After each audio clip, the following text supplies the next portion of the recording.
আসলে এই জালিসুর রহমান বেহেশতের বাগান তাফসীর কুরআন মাহফিল, এই মাহফিলে কিসের আলোচনা হয়? ঈমানের আলোচনা হয়, আমলের আলোচনা হয়, ঠিক কিনা? ঈমানের আলোচনা, আমলের আলোচনা। ঈমান এবং আমলের দাম কত, এই বিষয়টা বোঝা যাবে মৃত্যুর পরে। তার আগে ঈমানের দাম কত, আমলের দাম কত, এটা বোঝা যাবে না। আমাদের ক্ষুদ্র জ্ঞানে এটা বুঝ আসবে না। কিন্তু বুঝতে পেরেছিলেন হযরত ইব্রাহিম খলিলুল্লাহ, আল্লাহ রাব্বুল আলামিনের একজন জলিলুল কদর পয়গম্বর, প্রিয় বন্ধু ইব্রাহিম আলাইহিস সালাম বুঝতে পেরেছিলেন ঈমানের দাম কত। ইব্রাহিম আলাইহিস সালামের বাবা, তার নাম হলো আজর।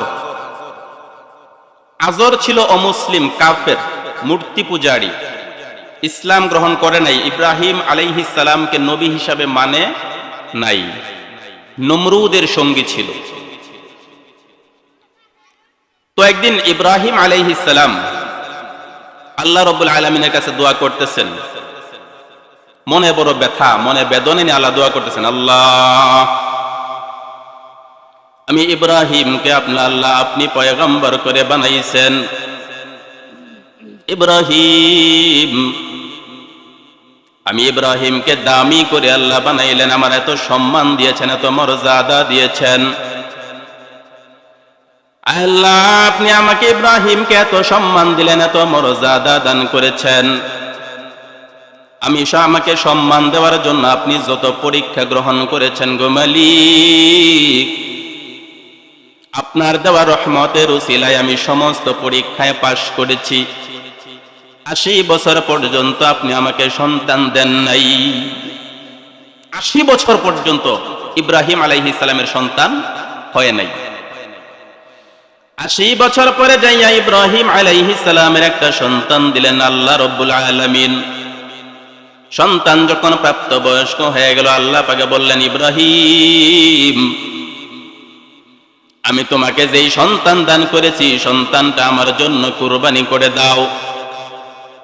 ইব্রাহিম পয়গম্বর আল্লাহ পাকের আদেশ পাইয়া নিজের সন্তানকে কুরবানি করার জন্য রেডি হয়ে গেলেন।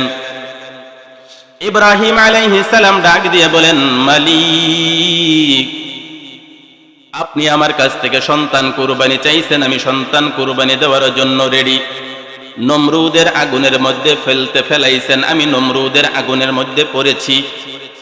আল্লাহ ওই নমরুদের আগুনের মধ্যে পড়ার পূর্ব পর্যন্ত আমি ইব্রাহিম কোনো ভয় পাই নাই, কোনো ডর নাই, কোনো জীবনের কোনো ভয় নাই, মৃত্যুর কোনো ভয় আমি ইব্রাহিম পাই নাই। এত সম্মান আমাকে দিয়েছেন, যেই সম্মান পাইলাম, এত সম্মান পাইলাম, এত দামি নবী করে আমাকে বানাইছেন। কিন্তু আল্লাহ আমার অন্তরের ভিতরে একটা ব্যথা, একটা বেদনা, একটা যন্ত্রণা আমার অন্তরের ভিতরে কাজ করে। আল্লাহ জিগাইলেন, ইব্রাহিম কি ব্যাপার, কি ব্যথা তোমার মনের ভিতরে বলো, কি ব্যথা, কি ব্যথা বলে দাও, আমার কাছে জানাও। ইব্রাহিম পয়গম্বর ডাক দিয়ে কয়, আল্লাহ আমার বাবা তো হলো কাফের, মুসলিম, ইসলাম কবুল করে নাই, আমি ইব্রাহিমকে নবী মানে নাই, আপনাকে মানে নাই। নমরুদের সহযোগী হইয়া দুনিয়ার থেকে বিদায় নিয়েছে। ওগো মালিক, কিয়ামতের কঠিন ময়দানে যখন আপনি কোটি কোটি মানুষের সামনে আমার বাবা আজরকে যখন আপনি জাহান্নামের দিকে পাঠাইবেন, আমি ইব্রাহিম খলিলুল্লাহ কেমন করে তা সহ্য করব? কোটি কোটি মানুষ আমি ইব্রাহিম খলিলুল্লাহকে কটাক্ষ করে বলবে, দেখো দেখো ইব্রাহিম খলিলুল্লাহর বাবা জাহান্নামে যায়। ওগো আল্লাহ, ওই কোটি কোটি মানুষের সামনে আমি ইব্রাহিম খলিলুল্লাহ বেইজ্জতি হয়ে যাব, লাঞ্ছিত হয়ে যাব। মাবুদ গো, দয়া করে মায়া করে আমার বাবার জন্য একটা ব্যবস্থা তুমি করে দাও। ইব্রাহিম নবী দোয়া করছেন, আল্লাহ কোটি কোটি মানুষের সামনে আমাকে বেইজ্জতি করবা? আমি না জালিলুল কদর পয়গম্বর, আমার এত সম্মান তুমি দিয়েছ, এবার আল্লাহ রাব্বুল আলামিন ডাক দিয়ে কয়, ইব্রাহিম, ও ইব্রাহিম, শুনে নাও, শুনে নাও, তোমার বাবা আজর কাফের হইয়া দুনিয়া থেকে বিদায় হয়ে গেছে। আমি আল্লাহ জান্নাতের জন্য কোন কাফের মুশরিকের জন্য জান্নাত বানাই নাই। জান্নাতে যদি যাইতে চাও দুইটা জিনিস লাগবে। এক নাম্বার লাগবে হলো ঈমান, দুই নাম্বারে লাগবে হলো সৎ আমল। ও ইব্রাহিম, তোমার বাবা ঈমানও আনে নাই, সৎ আমলও করে নাই রে ইব্রাহিম, তোমার বাবার জন্য জান্নাতের ফয়সালা হবে না। ইব্রাহিম নবী আবার ডাক দিছে, আল্লাহ, তাহলে তো আমি মানুষের সামনে বেইজ্জতি হয়ে যাব, লাঞ্ছিত হয়ে যাব, এত জলিলুল কদর পয়গম্বর বানাইলা। আল্লাহ পাকে বলেন, ইব্রাহিম, ঠিক আছে, তোমার যাতে বেইজ্জতি না হয়, লাঞ্ছিত যাতে না হও, অপমান যাতে না হও, আমি আল্লাহ তোমার দোয়ার বদৌলতে একটা সিস্টেম করে দিলাম। কি সিস্টেম করে দিয়েছো? আল্লাহ পাকে বলেন, ইব্রাহিম রে, তোমার বাবা যেই দিন জাহান্নামে যাইবে, ওই দিন তোমার বাবা মানুষের আকৃতিতে যাইবে না, তোমার বাবা আজরের চেহারায় যাবে না। আমি আল্লাহ তোমার বাবার চেহারা পরিবর্তন করিয়া শুকরের আকৃতি দিয়া জাহান্নামে পাঠাইব। ও ইব্রাহিম, তোমার বাবার চেহারা শুকরের আকৃতি দিয়া জাহান্নামে পাঠাইব। তারপরেও ঈমান আমল না থাকলে জান্নাতে যাওয়ার রাস্তা নাই। ঈমান আর আমল কত দাম! ইব্রাহিম নবী তার বাবাকে জান্নাতে নিতে পারবেন না। সেই ঈমান আর আমলের আলোচনা এখানে হবে। এত মাশাআল্লাহ, অনেক লোক চলে আসছেন, আপনারা আরো যারা আছেন ভাইরা চলে আসবেন, ঠিক কিনা বলেন? আমি এলাকাবাসীকে বলবো, ভাই নিউ মার্কেট তো এখানে প্রতিদিনই যান, দোকানপাটে থাকেন, আজকের কিছু সময় এই মজলিসের মধ্যে দেন। হতে পারে এই জীবনের, আপনার এই জীবনের এই সময়টা সর্বশ্রেষ্ঠ সময়ে পরিণত হয়ে যাবে, বলেন সুবহানাল্লাহ। তো আমি আপনাদের সম্মুখে কুরআনুল কারীম থেকে একটি আয়াতে কারিমা তেলাওয়াত করেছি। রাসূল পাক সাল্লাল্লাহু আলাইহি ওয়াসাল্লামের অগণিত বাণী থেকে একটি পবিত্র বাণী পাঠ করেছি। ইনশাআল্লাহ তাআলা কুরআন এবং হাদিসের সমন্বয়ে দু চারটি কথা আলোচনা করার চেষ্টা করব। আল্লাহ রাব্বুল আলামিন ইখলাসের সাথে কিছু কথা আমাকে যেন বলার তৌফিক দান করেন। সকলেই বলেন আমিন। আমরা যে হায়াত পাইলাম, 30, 40, 50, 60, 70, 80 বছরের জীবন পাইলাম, এই জীবনটা হচ্ছে মূলত কিছু সময়ের সমষ্টি, কিছু সময় আর কিছু না, সময়ের সমষ্টি। প্রতি সেকেন্ডে সেকেন্ডে আমার আপনার জীবন থেকে সময় চলে যাচ্ছে, মানে হচ্ছে আমি আপনি মৃত্যুর দিকে, কবরের দিকে আগাইতেছি, ঠিক কিনা? প্রতি মুহূর্তে চলে যাচ্ছে, একটা করে এক মুহূর্ত করে চলেই যাচ্ছে। এটা আর কোনোদিন ফিরে আসবে না, কাভার করা সম্ভব হবে না। আল্লাহ রাব্বুল আলামিন আমাদেরকে নির্দেশ দিচ্ছেন, যে আয়াতে আমি আপনাদের সম্মুখে তেলাওয়াত করেছি, ফাযকুরুনি আযকুরুকুম ওয়াশকুরুলি ওয়ালা তাকফুরুন। আল্লাহ রাব্বুল আলামিন আমাদেরকে ডাক দিয়ে বলেন, বান্দা, আমাকে ডাকো, আমার কথা স্মরণ করো, আমি তোমাদেরকে স্মরণ করব। তোমরা যদি আমাকে ডাকো, আমি তোমাদেরকে ডাকবো, আর তোমরা যদি আমার কথা স্মরণ করো, আমি তোমাদেরকে স্মরণ করব। ওয়াশকুরুলি ওয়ালা তাকফুরুন, তোমরা আমার কাছে শুকরিয়া আদায় করো, রবের শুকরিয়া আদায় করো, নাফরমানি করিও না, নাফরমানি করিও না, অকৃতজ্ঞ হইও না। আল্লাহ রাব্বুল আলামিন যেই আয়াতটা নাজিল করেছেন, ফাযকুরুনি আযকুরুকুম ওয়াশকুরুলি ওয়ালা তাকফুরুন, এই আয়াতে কারিমার মধ্যে আল্লাহ একটা মেসেজ দিয়েছেন আমাদের জন্য। আদম নবী থেকে শুরু করিয়া ঈসা নবী পর্যন্ত কোন নবীদেরকে আল্লাহ পাক এত সুন্দর সৌভাগ্য দান করেন নাই, কোন নবীদেরকে উম্মতদেরকেও এত সৌভাগ্য দান করেন নাই যেই সৌভাগ্য আল্লাহ রাব্বুল আলামিন আমাকে আপনাকে দান করেছেন।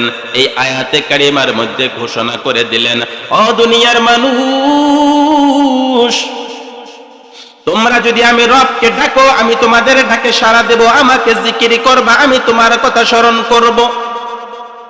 রাহমাতুল লিল আলামিন নবী বলেন, কোন মানুষ যদি আল্লাহ রাব্বুল আলামিনকে অন্তরে অন্তরে স্মরণ করে, আল্লাহ রাব্বুল আলামিন ওই বান্দার কথাও অন্তরে অন্তরে স্মরণ করে। কোন মানুষ যদি মজলিসের মধ্যে প্রকাশ্যে স্মরণ করে, জিকির করে, আল্লাহর আলোচনা করে, রহমতের নবী জানাইলেন, উম্মতেরা শোনো, প্রকাশ্যে মজলিসের মধ্যে যদি আলোচনা হয়, আল্লাহ পাক তোমাদের আলোচনা মজলিসে উত্তম মজলিসে করে দেয়। আরশে মুআল্লার মধ্যে আল্লাহ পাক ফেরেশতাদের একটা মজমা বসাইয়া আলোচনা করতেছে, ফেরেশতারা দেখ ব্রাহ্মণবাড়ি এলাকার মধ্যে একটা মজলিস বসাইয়া আমার কিছু ভক্ত বান্দা, আমার আশেক বান্দা, আমার পাগল, রাতের আরামের ঘুমটা হারাম করিয়া, আরামের বিছানা ত্যাগ করিয়া রে বান্দারা আমি রবের আলোচনা শুনবার জন্য বসে গেছে। ওরে ফেরেশতারা দেখ, তোরা তো আমার এই বান্দাগুলো বানাইতে নিষেধ করেছিলি। আল্লাহ পাক আমাদের আলোচনা আরশে মুআল্লায় বসে বসে করতেছেন। সুবহানাল্লাহ পড়বেন না? ভাগ্য ভালো না খারাপ? আল্লাহ আয়াত দিচ্ছেন এটা। আমরা তো মনে করি এই আয়াত হচ্ছে জুমার খুতবা শেষ করার আয়াত, ঠিক নেই? জুমার খুতবার মধ্যে শেষে দ্বিতীয় খুতবার লাস্টে ইমাম সাহেব পড়েন না এটা, আযকুরুনি আযকুরকুম ওয়াশকুরুলি ওয়ালা তাকফুরুন। জুমার খুতবায় ইমাম সাহেব এটা পড়েন, আমরা মনে করি এইবার খুতবা শেষ, দাঁড়ানো লাগবে, ঠিক কিনা? তো এই আয়াতে কি বলছেন এটা তো বুঝি না, আমরা মনে করি এটা খুতবা শেষ হওয়ার সিগন্যাল, ঠিক নেই? তা আল্লাহ যে বললেন আযকুরুনি আযকুরকুম, ও বান্দা আমাকে স্মরণ করো, আমি তোমাদেরকে স্মরণ করব। কিভাবে স্মরণ করব? আরেক আয়াতে আল্লাহ জানাইলেন, উদউনি আস্তাজিব লাকুম, ওরে বান্দা আমাকে ডাকো, আমি তোমাদের ডাকে সাড়া দেব। যেই জায়গায় তুমি ডাকবা আমি ডাকে সাড়া দেব। ওরে বান্দা আমাকে ডাকার জন্য মসজিদে যাওয়া লাগবে না, আমাকে ডাকার জন্য আলেমের কাছে যাওয়া লাগবে না, আমাকে ডাকার জন্য পীরের কাছে যাওয়া লাগবে না, আমাকে ডাকার জন্য রে বান্দা কোন জায়গায় যাওয়ার দরকার নাই। তুমি যেই জায়গায় যে অবস্থায় থাকো না কেন, আমি রব্বে করিমকে যদি মালিক বলে একটা ডাক দিতে পারো, আমি আল্লাহ সঙ্গে সঙ্গেই তোমার ডাক কবুল করে নেই, সঙ্গে সঙ্গেই কবুল করে নেন। কিভাবে নাই ভাই? আমরা তো বহু ডাকলাম, ডাক তো পাইনি। আল্লাহকে তো অনেক ডাকছি, সারা পাই না। বহু ডাকলাম, জবাব পাই না। কেন পাই না? আসলে কি আল্লাহ জবাব দেন না, নাকি আমাদের ডাকের ভিতরে ভেজাল? যাচাইয়ের দরকার আছে নি?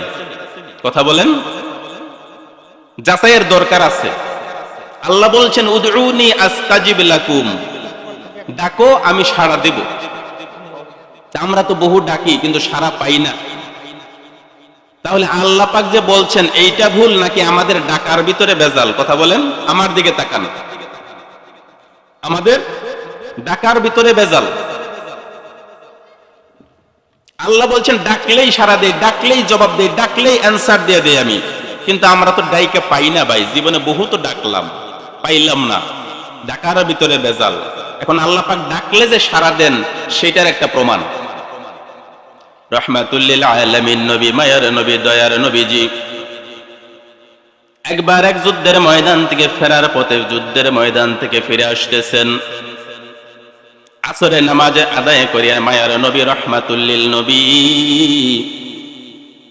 হযরত আলী রাদিয়াল্লাহু তাআলা আনহুর উরুর উপরে মাথা রাখিয়া ঘুমায়া গেলেন। আসরের নামাজের সময় রহমতের নবী নামাজ আদায় করিয়া হযরত আলীর উরুর উপরে মাথা রাখিয়া ঘুমাইলেন। হযরত আলী রাদিয়াল্লাহু তাআলা আনহু আসরের নামাজ কিন্তু আদায় করে নাই। সূর্য আস্তে আস্তে ডুবতে শুরু করলো, আস্তে আস্তে ডুবতে শুরু করে দিল। হযরত আলী রাদিয়াল্লাহু তাআলা আনহুর মনটা আস্তে আস্তে খারাপ হইতে শুরু করলো। কি করব?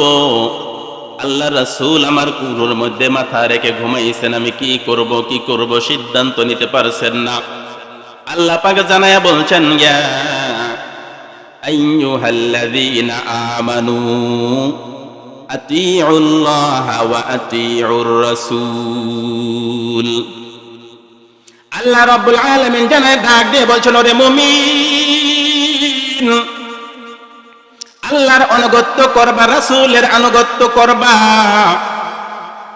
আল্লাহর আনুগত্য করাও যেমন ফরজ, রাসূলের আনুগত্য করাও তেমন ফরজ। হযরতে আলী চিন্তা করলেন, কি করব? আসরের নামাজ তো আমি পড়তে পারি নাই, সূর্য ডুবতে শুরু করেছে। আসরের নামাজের টাইম কম না বেশি? আরো জোরে বলেন, কম না বেশি? কম, অল্প সময় আমি মধ্যে আসরের নামাজের টাইমটা শেষ হতে শুরু করলো, সূর্য লাল আকৃতি হয়ে গেল, নবীজির ঘুম ভাঙ্গে না। এবার আলীর চেহারাটা বড় পেরেশান হয়ে গেল, কি করব? রাহমাতুল লিল আলামিন নবীজি ঘুমায়। মায়ের নবীর ঘুম ভাঙ্গাইব নাকি নামাজ কি করব বুঝতে পারতেছেন না, সিদ্ধান্ত নিতে ভুগতেছেন দ্বিধাহীনতায়। হঠাৎ করে তিনি ফাইনাল সিদ্ধান্ত নিয়ে নিলেন, না না না, আসরের নামাজ যদি কাজা হয় হয়ে যাক, সমস্যা নাই। নামাজ যদি কাজা হয় নামাজ আদায় করতে পারবো, কিন্তু রহমতের নবীর ঘুম যদি কাজা হয়, এই ঘুম আর কাজা আদায় করা যাবে না। আসরের নামাজ কাজা হইলে এটা আদায় করা যাবে, নবীজির যদি ঘুম ভাঙ্গাই এই ঘুমের কাজা হবে না। হযরতে আলী রাদিয়াল্লাহু তাআলা আনহু সিদ্ধান্ত নিয়ে চুপচাপ বসে আছেন, নড়াচড়া বন্ধ। মায়ের নবী আলীর উরুর মধ্যে মাথা রাখিয়া ঘুমাইতেছেন। এত বছর সূর্য ডুবে গেল, মাগরিবের সময় হয়ে গেল, রহমতের নবীর ঘুম ভেঙ্গে গেল। ঘুম থেকে ওঠার পর আলীর চেহারার দিকে তাকাইয়া দেখেন, আলীর চেহারার ভিতরে পেরেশানি ভাব দেখা যায়, মনটা বড় খারাপ, চেহারা বিষণ্ণ। ডাক দিয়ে বলছেন, আলী, আমি আপনার উরুর মধ্যে মাথা রেখে ঘুমাইলাম, এই জন্য আপনার মনটা খারাপ নেই, আপনি কষ্ট পেয়েছেন নাকি? আলী ডাকে দিয়ে বলতেছেন, নবী গো, আপনি আমার উরুতে মাথা রেখে ঘুমাইছেন, আমার বড় সৌভাগ্য, বড় ভাগ্য, বড় ভালো। ও নবী, আমি এই জন্য মন খারাপ না। তাহলে আলী, আপনার চেহারার মধ্যে পেরেশানি দেখা যায়, আপনার চেহারার মধ্যে বেদনা দেখা যায়, আপনার চেহারার মধ্যে একটা মলিনতার ভাব দেখা যায়। কেন কি কারণটা কি আমাকে বলেন? আলী রাদিয়াল্লাহু তাআলা আনহু বলেন, রহমতের নবী, আপনি যখন আমার কোলের মধ্যে ঘুমাইছেন, আমি আলী তো আসরের নামাজ পড়তে পারি নাই। আস্তে আস্তে সূর্য তো ডুবে গেল গো নবী, আমার আসরের নামাজ কাজা হয়ে গেছে, এই জন্য আমার মনটা একটু খারাপ। তাহলে বোঝা গেল, মুমিন বান্দা যদি নামাজ ত্যাগ করে অন্তর ভালো থাকবে না খারাপ থাকবে? জোরে বলেন। মুমিন বান্দার নামাজ যদি কাজা হয় চেহারার ভিতরে পেরেশানি থাকবে। মুমিন বান্দার নামাজ যদি কাজা হয়ে যায়, ওই মুমিন বান্দা শান্তি পাইবে না, কোনো কিছুতেই শান্তি নাই। আর যদি বাবারি, যদি নামাজ কাজা করার পরেও যদি তোমার দিলের মধ্যে পেরেশানি না আসে, নামাজ কাজা করার পরেও যদি তোমার অন্তরে যদি খারাপ না লাগে, ওরে মুসলমান জেনে নাও, তোমার ঈমানটা পাকা হয় নাই, ঈমান পাকা হয় নাই।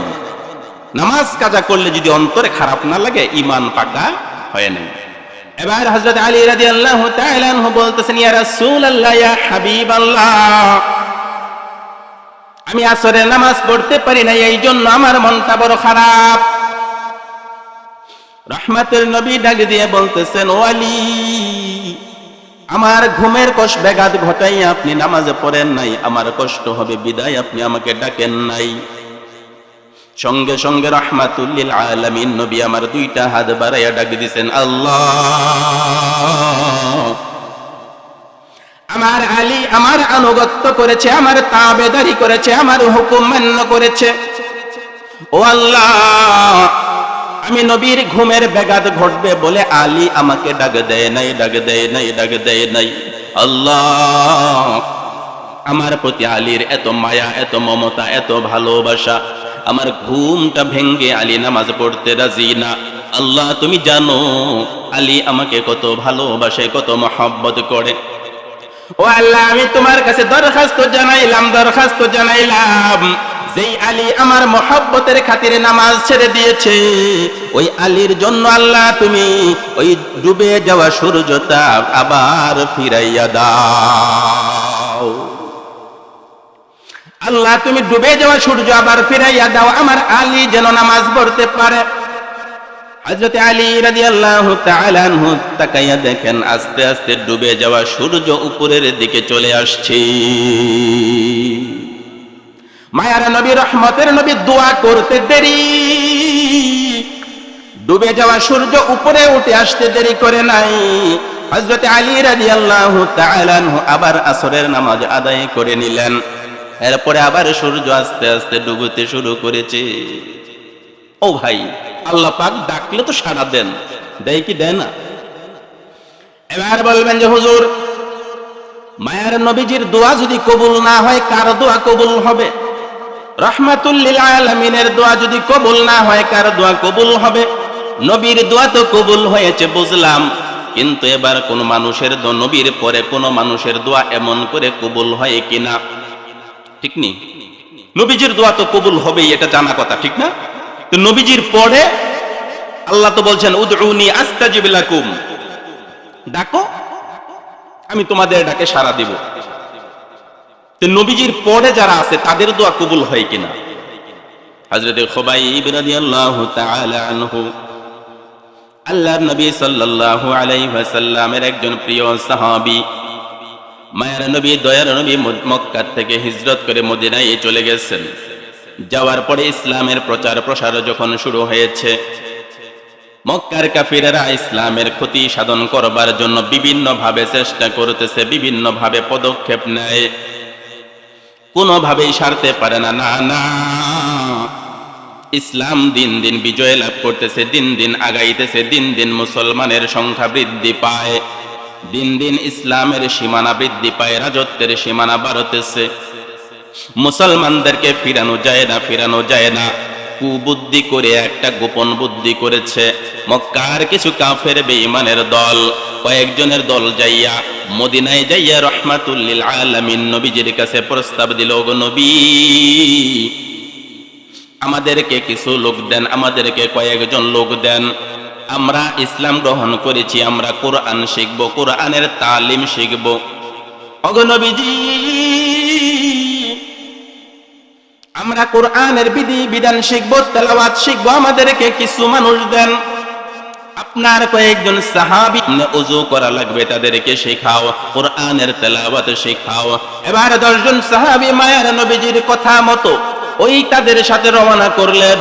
কিছু দূর যাওয়ার পরে ওই কাফির সৈন্যরা মুসলমানদের সাথে বেঈমানি করেছে, চতুর্দিক থেকে ঘেরাও করে ফেললো। কাফির সৈন্য সংখ্যা হলো 200, মুসলমানদের সংখ্যা হলো 10 জন। এবার 200 কাফির মিলিয়া মুসলমানদেরকে চতুর্পাশ থেকে ঘেরাও করে বলতেছে, ওরে মুসলমান, বাঁচতে যদি চাও তাহলে আত্মসমর্পণ করে দাও, আত্মসমর্পণ করো, তোমাদেরকে আমরা হত্যা করব না, মক্কার কাফেরদের কাছে বিক্রি করে দেব। সাহাবায়ে কেরাম 10 জন সাহাবী সঙ্গে সঙ্গে সিদ্ধান্ত নিয়ে নিলেন, না না, জীবন থাকার যাক আমরা আত্মসমর্পণ করব না, আল্লাহর জন্য লড়াই করে জীবন দিয়ে দিব। যুগে যুগে কাফের মুশরিকরা মুসলমানদের সাথে সামনাসামনি যুদ্ধে কখনো পারে নাই, এজন্য তারা প্রতারণার আশ্রয় নিয়েছে, ধোঁকার আশ্রয় নিয়েছে, মুসলমানদেরকে কৌশলে ক্ষতিগ্রস্ত করার চেষ্টা করেছে। বলেন ঠিক কিনা? এবার 10 জন সাহাবী 200 জন কাফের সৈন্যের বিরুদ্ধে যুদ্ধ শুরু করে দিলেন। মানুষ হলেন 10 জন। যুদ্ধ করতে করতে করতে করতে 7 জন মুসলমান ওইখানে শাহাদাত বরণ করলেন, শহীদ হয়ে গেলেন। শহীদ হওয়ার পর কাফেরেরা কয়, ডাক দিয়ে কয়, রে মুসলমান, দেখো তোমরা তো 10 জনের মধ্যে 7 জন ইন্তেকাল করেছো, 3 জন বাকি আছে, 3 জন তোমরা বাঁচতে পারবা না, তোমরাও মারা যাইবা। লাভ নাই। যদি আত্মসমর্পণ করো আমরা তোমাদেরকে হত্যা করব না, তোমাদেরকে নিয়ে চলে যাব, মক্কায় বিক্রি করে দেব। এবার অবশিষ্ট 3 জন সাহাবী আত্মসমর্পণ করলেন। আত্মসমর্পণ করার পর যখন তারা নিচে নেমে আসলেন, পাহাড় থেকে নেমে আসলেন, আসার সাথে সাথে কাফেরেরা 3 জনকে বেঁধে ফেলেছে।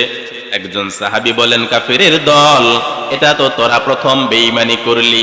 না না, আমি তোদের সাথে যাইব না, তোদের সাথে যাব না।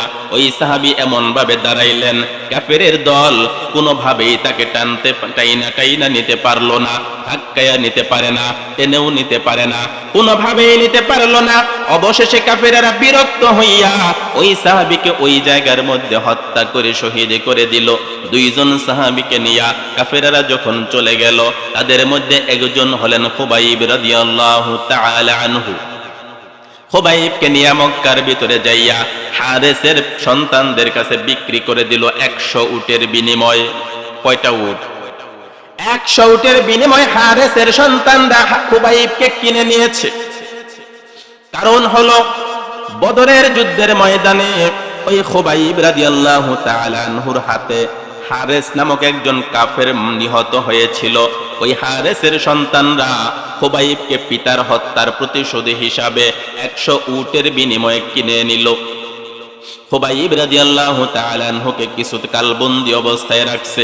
যেদিন মৃত্যুদণ্ড দিবে, ফাঁসির কাস্টে যেদিন ঝুলাইবে, শুলে যেদিন চড়াইবে, ওই দিন যখন শুলের দিকে নিয়ে যাওয়া হলো, ফাঁসির মঞ্চে যখন নিয়ে যাওয়া হলো, নেওয়ার পর কাফেরেরা ডাক দিয়ে বলতেছে, ওরে খুবাইব, এখন তো তোমার মৃত্যু হয়ে যাবে, কিছুক্ষণের মধ্যে শুলেতে চড়াইব, নির্মম ভাবে তোমাকে হত্যা করে ফেলবো। ও খুবাইব, তোমার কোনো শেষ ইচ্ছা আসেনি? কোনো শেষ ইচ্ছা আসেনি? মানুষ যখন ফাঁসির কাস্টে ঝুলায়, জিগায় তার শেষ ইচ্ছা কি? জিগায়নি। বাংলাদেশেও জিগায়, ফাঁসি দেয়, ফাঁসি দেওয়ার আগে জিগায়। কোন এক ফাঁসির আসামিকে জিগাইছে, তোমার শেষ ইচ্ছা কি? ও উত্তরে বলছে, আমি অমক মদটা খেতে চাই। নাউজুবিল্লাহ পড়েন। কি খেতে চায়? মদ খেতে চায়। আল্লাহর নবীর সাহাবী খুবাইব রাদিয়াল্লাহু তাআলা আনহু ডাক দিয়ে কইরে, কাফিরের দল, আমি খুবাইব আল্লাহর নবীর দ্বীনের খাতিরে আমি জীবন দিতে রাজি, জীবন দিতে রাজি। আমার আফসোস নাই, তবে যেহেতু জিগাইছো, শেষ কোনো ইচ্ছা আছে কিনা জিগাইছো, তাহলে আমাকে একটু পানি দাও, আমি ওযু করে 2 রাকাত নামাজ আদায় করব। হযরত খুবাইব রাদিয়াল্লাহু তাআলা আনহুকে পানি দেওয়া হলো। পানি নিয়ে হযরত খুবাইব সুন্দর মতো ওযু বানাইয়া 2 রাকাত নামাজের নিয়ত করিয়া দাঁড়াইছেন। নামাজের মধ্যে এত সুন্দর করে নামাজ আদায় করতেছেন। কিছুক্ষণ পর মারা যাবেন, ফাঁসির কাস্টে ঝুলবেন, নির্মম ভাবে হত্যা করা হবে। এই অবস্থায় রে বাবা হযরত খুবাইব নামাজের মধ্যে এত মনোযোগ দিয়া নামাজ আদায় করতেছেন। মক্কার কাফেরেরা ডাক দিয়ে কয়, হায় রে হায়, আমরা তো আমাদের কোন মূর্তির সামনে এমন করে মাথা নোয়াই নাই, এত ভক্তি দিয়া আমাদের কোন মূর্তির ইবাদত করি নাই, উপাসনা করি নাই। কোন রবের উপাসনা করে? নিশ্চিত মৃত্যু জানার পরেও এত সুন্দর করে উপাসনা করে। কেমন করে করে বুঝি না, সেই রবটা বুঝি কেমন। হযরত খুবাইব রাদিয়াল্লাহু তাআলা আনহু নামাজে দাঁড়াইয়া ধীরস্থির ভাবে 2 রাকাত নামাজ শেষ করিয়া মুনাজাতের জন্য হাত বাড়াইছে। আল্লাহ, আমি তোমার দ্বীনের জন্য শহীদ হব, তোমার পথে শহীদ হব। আল্লাহ, তুমি জানো আমি তোমার নামাজকে কত ভালোবাসি, কত মহব্বত করি। আল্লাহ, কাফেরেরা যদি এটা মনে না করতো আমি মৃত্যুর ভয়ে নামাজকে লম্বা করতেছি, তাহলে আরো সুন্দর করে লম্বা করে নামাজ আদায় করতাম। নামাজ শেষ করে যখন ফাঁসির মঞ্চে উঠছেন, উঠার পরে যখন কাফের মুশরিকেরা তাকে বলতেছে, ও খুবাইব, তুমি মৃত্যুর পূর্বে 2 রাকাত নামাজ পড়লা, তোমার রবের কাছে কি বলছো? খুবাইব বলতেছেন, ও কাফেরেরা, আমার রবের সাথে আমার কথা হয়েছে এটা জেনে তোরা কি করবি? সুবহানাল্লাহ পড়ে। নামাজের মাধ্যমে কথা হয় কার সাথে? আল্লাহ পাকের সাথে। বান্দার সাথে আল্লাহর সাথে কথা হয় নামাজের মাধ্যমে। as-সালাতু মি'রাজুল মুমিনিন, নবীজি বলছেন ও আমার উম্মতেরা, নামাজ হচ্ছে আল্লাহ পাকের সাথে মেরাজ, কথা বলার সিস্টেম, মাধ্যম।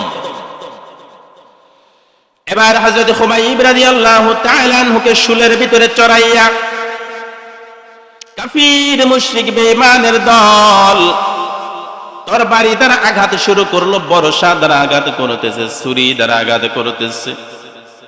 আঘাতে আঘাতে তার শরীর মোবারক ছিদ্র ছিদ্র হয়ে গেল। রক্ত যখন বেয়ে বেয়ে পড়তেছে, ওই সময় খুবাইব দুইটা হাত বাড়াইয়া ডাক দিছে, মালিক, ও মালিক, তোমার দিনের জন্য শহীদ হয়ে যাব, আফসোস নাই, আপত্তি নাই। আমি খুবাইবের 100 জীবন যদি চলে যায় তাও আফসোস নাই, তাও আপত্তি নাই, আমি শহীদ হতে রাজি। কিন্তু আমি খুবাইবের একটা আফসোস অন্তরের ভিতরে রয়ে গেল গো মালিক, তোমার নবীর চেহারা বুঝি আমি আর দেখব না। ও নবী, যেই নবীর চেহারা মোবারক দেখলে আমি খুবাইবের ক্ষুধা দূর হয়ে যাইত গো আল্লাহ। আল্লাহ, যেই নবীর বরকতের চেহারা দেখলে ক্ষুধা দূর হয়ে যাইত, যেই নবীর জবানের বাণী শুনলে গো আল্লাহ দিল ঠান্ডা হয়ে যাইত। আল্লাহ, যেই নবীর কাছে যাইয়া বসলে সমস্ত পেরেশানি দূর হয়ে যাইত। ও মালিক, আমি সেই নবীর চেহারা বুঝি দেখব না, নবীর পবিত্র জবানের বাণী বুঝি আমি আর শুনবো না গো আল্লাহ। আল্লাহ, তোমার কাছে আমার একটা শেষ দরখাস্ত, এই মক্কার জমিনে এমন কোন মানুষ নাই যে আমি গুনাহগারের সংবাদটা নবীর কাছে পৌঁছাইবে, আমি গুনাহগার খুবাইবের সালামটুকু নবীর দরবারে পৌঁছাইবে। ও আল্লাহ, তুমি তো বলেছো উদউনি আস্তাজিব লাকুম, আল্লাহ তুমি জানাইছো তোমাকে ডাকলে তুমি সাড়া দাও। আল্লাহ, আমি তোমার কাছে দরখাস্ত করে দিলাম আমার গুনাহগারের সালামটাকে তুমি নবীর দরবারে পৌঁছায়া দাও। আল্লাহ, আমার সালামটা নবীজির দরবারে একটু পৌঁছায়া দাও। আল্লাহ রাব্বুল আলামিন জিবরাইলকে ডাক দিয়েছেন, জিবরাইল কই তুমি কই? তাড়াতাড়ি যা রে জিবরাইল, তাড়াতাড়ি যা, মদিনার মধ্যে যাইয়া মসজিদে নববীর মধ্যে যাইয়া আমার বন্ধুর কাছে খবর দিয়া দে রে জিবরাইল, আমার খুবাইব আমার জন্য জীবন দেয়, আর আমি বুঝি আল্লাহ তার সালামটাকে মদিনায় পৌঁছাইতে পারি না। নিয়ে যা, তাড়াতাড়ি নিয়ে যা, সালাম নিয়ে যা। জিবরাইল আমিন ঈসা নবীজির কাছে সালাম দিয়েছে, ইয়া রাসূলুল্লাহ, ইয়া হাবিবাল্লাহ, আমি আল্লাহর সালাম গ্রহণ করুন, আমি জিবরাইলের সালাম গ্রহণ করুন। নবী গো, আপনার প্রিয় সাহাবী মক্কার ময়দানে শহীদ হয়ে গেছে। ও নবী, শহীদ হওয়ার আগে মুহূর্তে আল্লাহর কাছে দরখাস্ত জানাইছে একটা সালাম আপনার কাছে পৌঁছাবার জন্য। ও নবী, আল্লাহ রাব্বুল আলামিন খুবাইবের সালামটাকে আপনার কাছে পৌঁছানোর জন্য আমি জিবরাইলকে পাঠাইছে। জিবরাইল আলাইহিস সালামকে দিয়া আল্লাহ পাক খুবাইবের সালামকে মক্কা থেকে মদিনায় পৌঁছাইছেন। আল্লাহ ডাক দিলে শুনেনি? কথা বলেন, আল্লাহ ডাক দিলে শুনেনি? আল্লাহ বলছেন উদউনি আস্তাজিব লাকুম, ও বান্দা আমারে ডাকো, আমি তোমাদের ডাকে সাড়া দিব। আমরা তো ডাকি পাই না, নবীজি ডাকছেন পাইছেন, সাহাবায়ে কেরাম ডাক দিছেন, ডাক দিতে দেরি, আল্লাহ কবুল করতে দেরি করেন নাই।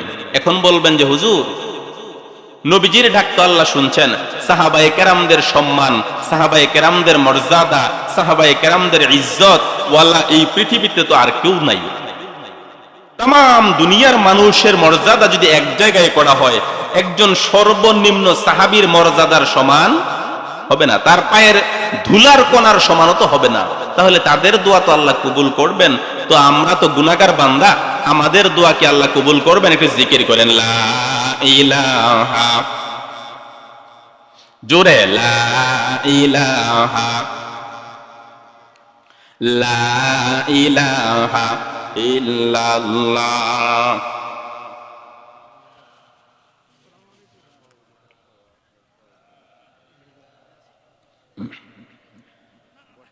তোমরা নামাজ রোজা ছাইর না, মা বাবাকে ভুইল না। নামাজ রোজা ছাইর না, তোমরা মা বাবাকে ভুইল না। জান্নাতবাসী হতে চাইলে, জান্নাতবাসী প্রাণ ভরে করো সাধনা, লা ইলাহা। জোরে বলেন, জোরে বলেন, জবান খুলে বলেন, লা ইলাহা ইল্লাল্লাহ, লা ইলাহা, লা ইলাহা ইল্লাল্লাহু মুহাম্মাদুর রাসূলুল্লাহ সাল্লাল্লাহু আলাইহি ওয়াসাল্লাম। তাহলে আল্লাহ পাক বান্দার ডাকে সাড়া দেয় কি দেয় না? এবার বলবেন হুজুর, আল্লাহর নবীর ডাকে সাড়া দিয়েছেন, সাহাবীদের ডাকে সাড়া দিয়েছেন, আমরা তো গুনাহগার মানুষ, আমাদের ডাকে কি সাড়া দিবেন? আমরা তো অপরাধ করে চলেছি, প্রতিনিয়তই অপরাধ করে চলেছি। এত অপরাধ করি যেই অপরাধের কোনো সীমা নাই। সকাল থেকে শুরু করে সন্ধ্যা পর্যন্ত, ঘুম থেকে ওঠার পর থেকে শুরু করে ঘুমানোর আগ পর্যন্ত এমন কোনো দিন নাই, এমন কোনো দিন নাই যেই দিনের ভিতরে আমাদের আমল নামায় শত শত কবিরা গুনাহ লেখা না হচ্ছে, ঠিক কিনা? এমন কোনো দিনই তো নাই। ঘুম থেকে উঠে বের হবেন, বের হওয়ার পর থেকেই কবিরা গুনাহ শুরু। শরীর পর্দা তো আমাদের মাশাআল্লাহ নাই, আসেনি? নাই। তো আপনি যখন একটা বেগানা নারীর দিকে তাকাবেন, এটা কি সগীরা গুনাহ না কবিরা গুনাহ? কথা বলেন। কবিরা গুনাহ। ওইখান থেকেই তো শুরু, সকাল থেকেই শুরু, সন্ধ্যা পর্যন্ত এমন কোনো দিন নাই শত শত কবিরা গুনাহ আমল নামায় লেখা না হচ্ছে। এরপরে মিথ্যা কথা বলা আমাদের এটা অভ্যাসে পরিণত হয়ে গিয়েছে। বহু কবিরা গুনাহ আমরা করে চলেছি, আমাদের ডাকে কি আল্লাহ পাক সাড়া দিবেন? প্রশ্ন আসেনি? তাহলে একবার রাসূলুল্লাহ সাল্লাল্লাহু আলাইহি ওয়াসাল্লামের একটা হাদিসের দিকে তাকাইতে হবে। রাহমাতুল লিল আলামিন নবী আমার বলেন, বনি ইসরাইলের মধ্যে একটা মানুষ ছিল, একটা মানুষ, যেই মানুষটা জীবনের বেশিরভাগ সময় গুনাহ করেছে, প্রচুর সময় গুনাহ করেছে, অনেক দিন যাবত গুনাহের ভিতরে লিপ্ত। বনি ইসরাইলের মধ্যে হঠাৎ করে একবার দীর্ঘ সময় বৃষ্টি হয় না, বৃষ্টি নাই, বৃষ্টি হয় না, বৃষ্টি হয় না। বৃষ্টি না হওয়ার কারণে জমিনের মধ্যে ফসলও হয় না, বৃষ্টি না হওয়ার কারণে গবাদি পশুগুলো পানিও খায় না, পানিও পায় না, কই পানি পাইবে, কই খাইবে? বৃষ্টির অভাবের কারণে জমিনের মধ্যে ফসল নাই, অভাব দেখা দিয়েছে। মূসা আলাইহিস সালামের কাছে বনি ইসরাইলের মানুষগুলো যাইয়া বলতেছেন, ওগো আল্লাহর পয়গম্বর, আপনি আল্লাহর পয়গম্বর, আল্লাহর কাছে একটু দোয়া করে দেন, আল্লাহ রাব্বুল আলামিন যেন একটু বৃষ্টির ফয়সালা করে দেয়, বৃষ্টি দিয়া দেয়। বৃষ্টি নাই, বৃষ্টির কারণে আমরা বড় কষ্ট ভোগ করতেছি। মূসা আলাইহিস সালাম বনি ইসরাইলের লোকদেরকে নিয়া এক জায়গায় বসিয়া আল্লাহ রাব্বুল আলামিনের দরবারে দোয়া করতেছেন, আল্লাহ দয়া করে মায়া করে একটু বৃষ্টি দিয়া দেন। ও আল্লাহ, আপনি যদি বৃষ্টি না দেন তাহলে জমিনের মধ্যে ফসল হয় না। বৃষ্টি যদি না দেন, পানির নিচে ঝর্ণা ধারাও প্রবাহিত হয় না, টিউবওয়েলে পানি ওঠে না, ঠিক কিনা? বৃষ্টি না হইলে পানি ওঠে? আমরা তো বলি মোটর দিয়ে পানি দিয়ে খেত আবাদ করব। আল্লাহ পাক বলেন, বান্দা আমি এই বৃষ্টি আমি দেই, আমি যদি বৃষ্টি না দেই কে আছে তোদেরকে বৃষ্টি দিবে? দেওয়ার মতো আছে কেউ? নাই। এবার বলবেন মোটর দিয়ে পানি উঠাইয়া তারপরে আবাদ করব। আল্লাহ বলছেন, কুল আরাআইতুম ইন আসবাহা মাউকুম গাওরা ফামান ইয়াতিকুম বিমাইম মাঈন।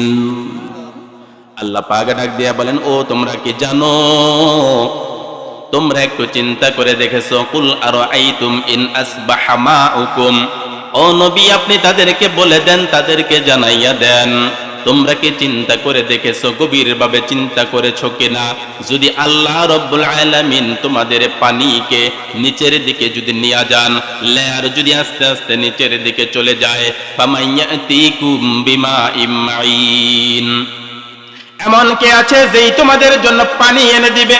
কেউ নাই, কেউ নাই যেই তোমাদেরকে পানি এনে দিবে।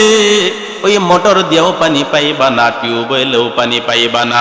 না না, আমি আল্লাহ যদি বৃষ্টি বন্ধ করে দেই, কোনো জায়গার থেকে পানি পাইবা না, ঠিক কিনা? কোনো জায়গার থেকে পানি পাওয়া যাবে না। আল্লাহ যদি পানি নিচের দিকে নিয়ে যান, আসমানের পানি যদি বন্ধ হয়, কোনো জায়গার থেকে মোটরেও কাজ হবে না। দেখেন না, চৈত্র মাসে টিউবওয়েলে পানি ওঠে, কম ওঠে না? কম ওঠে। মোটর জুড়লে পানি উঠতে চায় না, উঠলেও অল্প অল্প অল্প অল্প ওঠে। আমরা বলি, আহারে বৃষ্টি যদি না হয় তাহলে পানি পাওয়া যাবে না, ঠিক কিনা? মুসা আলাইহিস সালাম আল্লাহর কাছে দোয়া করছেন, আল্লাহ বৃষ্টির অভাবের কারণে, আল্লাহ বৃষ্টির অভাবের কারণে বৃষ্টি নাই না, কারণ বৃষ্টি না হওয়ার কারণে আল্লাহ জমিনের মধ্যে ফসল হয় না। আমার সম্প্রদায় বড় কষ্ট পায়, উম্মতেরা কষ্ট পায়। আল্লাহ দয়া করে মায়া করে একটু বৃষ্টি দিয়া দাও, বৃষ্টি দান করে দাও। দোয়া করতেছেন আল্লাহ রাব্বুল আলামিনের কাছে। আল্লাহ পাক ওহী নাজিল করছেন, ডাক দিয়ে বলছেন, ও মুসা, ও মুসা, তোমার দরবারের ভিতরে একটা লোক আছে, যেই লোকটা 40 বছরের নাফরমান। বলে নাউজুবিল্লাহ। কত বছর? 40 বছরের নাফরমান। আল্লাহ পাক ডাক দিয়ে বলেন, মুসা, তোমার দরবারের ভিতরে 40 বছরের নাফরমান আছে, যেই মানুষটা একদিন না, 2 দিন না, 1 মাস না, 2 মাস না, 1 বছর না, 2 বছর না রে মুসা, 40টা বছর ধরে আমি আল্লাহর নাফরমানি করে, আমি আল্লাহর নাফরমানি করে, আমি আল্লাহর বিধান সে মানে না, আমি আল্লাহর হুকুমের তোয়াক্কা করে না, যেই বিধান আমি আল্লাহ দিয়েছি মানে না, যেই হুকুম আমি আল্লাহ দিয়েছি মানে না। না না, ওই নাফরমান যদি তোমার এই মজলিসের মধ্যে থাকে, আমি আল্লাহ তোমাদেরকে বৃষ্টি দান করব না। আরে মুসা, ওই তুমি ঘোষণা দিয়ে দাও, 40 বছরের নাফরমান যতক্ষণ পর্যন্ত এই মজলিস থেকে উঠে বাহিরের দিকে না যাবে, আমি আল্লাহ বৃষ্টি দান করব না। মুসা আলাইহিস সালামকে আল্লাহ পাক ডাক দিয়ে বলেন, ওরে মুসা, 40 বছরের নাফরমান তোমার মজলিসের মধ্যে বসা, ওই নাফরমানকে যদি তুমি মজলিস থেকে বের করে না দাও, বের করে না দাও, আমি আল্লাহ তোমাদেরকে বৃষ্টি দিব না। এবার মুসা আলাইহিস সালাম ঘোষণা দিয়েছেন, কে আছো নাফরমান, 40 বছরের গুনাহগার নাফরমান, বের হয়ে যাও, বের হয়ে যাও, আমার মজলিস থেকে বের হয়ে যাও। 40 বছরের গুনাহগার কে আছো? মুসা আলাইহিস সালাম ঘোষণা দিয়ে দিলেন, না না, কেউ বের হয় না, কেউ তো ওঠে না। মুসা আলাইহিস সালাম আবার ডাক দিয়ে বলতেছেন, কে আছো, উঠে যাও, উঠে যাও, যদি না ওঠো আমি আল্লাহর কাছ থেকে নামটা জেনে নাম ধরে বের করে দিব। আল্লাহর কাছে যদি আমি জিগাই কোন বান্দা, আল্লাহ আমাকে চেহারা সহ দেখাইবেন, নাম সহ দেখাইবে। স্বেচ্ছায় যদি, নিজের ইচ্ছায় যদি না উঠে যাও, আমি আল্লাহর কাছ থেকে নাম শুনিয়া তোমাকে তুলে দেব। এবার 40 বছরের নাফরমান যেই মানুষটা ওই মজলিসের মধ্যে বসা আছে, মাথাটা নিচের দিকে দিয়ে ফেলছে, নিচের দিকে দিয়া মনে মনে চিন্তা করতেছে, হায় রে হায়, 40 বছর ধরে গুনাহ করতেছি, গুনাহ করতেছি, 40 বছরের গুনাহ করতেছি। আল্লাহ তো এখন বলেছে মজলিস থেকে ওঠার জন্য। আমি যদি এখন এই মজলিস থেকে উঠিয়া যাই, মানুষগুলো আমাকে বলবে, বেটা তুই নাফরমান, তোরে না ভালো মনে করেছিলাম। তুই এত বড় গুনাহগার, এত বড় পাপী জানতাম না। তোরে না ভালো মনে করেছিলাম, তুই না মসজিদের মধ্যে টাকা দেস, তুই না মাঝে মাঝে দান খয়রাত করস, তুই না আমাদেরকে ভালো উপদেশ দেস। ওরে বান্দা, তোর ভিতরটা এত পচা কেন? তোর ভিতরের মধ্যে এত গুনাহ, এত গুনাহ। আমরা তো জানতাম না, তোরে ভালো মনে করেছিলাম। তুই তো উপরের দিকে ভালো, ভিতরে তোর ভিতরে এত গুনাহ, তোর ভিতরে এত নাফরমানি জানতাম না। লোকটা চিন্তা করতেছে, হায় রে হায়, আমি যদি উঠিয়া চলিয়া যাই, মানুষগুলো আমাকে ধিক্কার দেবে, আমাকে অপছন্দ করবে, গালি দেবে। মাথাটা নিচের দিকে দিয়ে বেচারা কানতেও পারতেছে না। কানলে পাশের লোক বলবে, কি ব্যাপার, তুই কেন কাঁদো, তুই কেন কাঁদো? তাহলে 40 বছরের নাফরমান হলি তুই। লোকটা কান্নাও করতে পারতেছে না, মাথাটা নিচের দিকে দিয়া দিলের কান্না শুরু করে ডাক দিছে, মালিক, ও মালিক, 40 বছর ধরে আল্লাহ গুনাহ করতেছি, তোমার নাফরমানি করতেছি। না না, আমার গুনাহের খবর আমার সন্তান জানে না, আমার গুনাহের খবর আমার বাবা জানে না, আমার গুনাহের খবর আমার মা জানে না, আমার গুনাহের খবর আমার বিবি জানে না। আল্লাহ, 40 বছরের গুনাহ করতেছি, তুমি জানো আর আমি জানি, তুমি জানো আর আমি জানি। ও মালিক, যেই 40 বছরের গুনাহ তুমি গোপন করে রাখছো, আল্লাহ আমি তোমার কাছে তওবা করে নিলাম, খাস দিলে তওবা করে নিলাম, তওবা করে নিলাম। আল্লাহ, তুমি আমি গুনাহগারের গুনাহগুলো প্রকাশ করে দিও না। ওগো মালিক, তুমি না বড় দয়াবান, তুমি না বড় রহমান, তুমি না গফুর গাফফার। আল্লাহ, তুমি আমাকে মাফ করে দাও, মাফ করে দাও, মাফ করে দাও। লোকটা যখন দিলের কান্না লাগাইয়া আল্লাহ রাব্বুল আলামিনের কাছে কান্না শুরু করে দিছে, মাথাটা নিচের দিকে দিয়া, মুসা পয়গম্বর হঠাৎ করে তাকাইয়া দেখেন আকাশের কোণে মেঘ দেখা যায়। আকাশের কোণে মেঘ দেখা শুরু হয়ে গেল, আস্তে আস্তে মেঘটা বড় হয়ে গেল, আকাশ ছেয়ে গেল। মুষলধারে যখন বৃষ্টি পড়তে শুরু করেছে, মানুষগুলো ডাক দিয়া কয়, ওরে পয়গম্বর মুসা, তুমি কেমন নবী হইছো, কেমন নবী হইলা, সংবাদ দাও। একরকম ঘটনা ঘটে আর একরকম, ঠিক কিনা?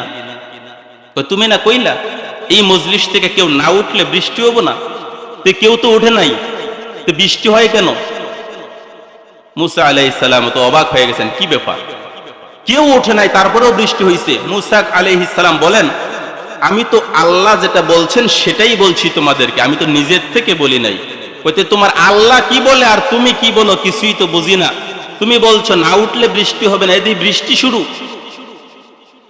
মুসা আলাইহিস সালাম আল্লাহ রাব্বুল আলামিনকে ডাক দিয়েছেন, আল্লাহ কি ব্যাপার, তুমি কইলা না উঠলে বৃষ্টি দিবা না, আবার বৃষ্টি? আল্লাহ পাক ডাক দিয়া করেন, মুসা রে, যেই নাফরমান বান্দার কারণে আমি আল্লাহ বৃষ্টি বন্ধ করেছি, ওই নাফরমান বান্দার কারণেই বৃষ্টি দিয়েছি। যেই নাফরমানের কারণে বৃষ্টি বন্ধ করেছিলাম, ওই নাফরমানের কারণেই বৃষ্টি দিয়েছি। মুসা আলাইহিস সালাম কয়, ঘটনা কি খুলে কও। আল্লাহ রাব্বুল আলামিন ডাক দিয়ে কয়, মুসা, ওই নাফরমান বান্দা 40 বছর ধরে নাফরমানি করে আমি তার গুনাহটাকে গোপন করে রেখেছি।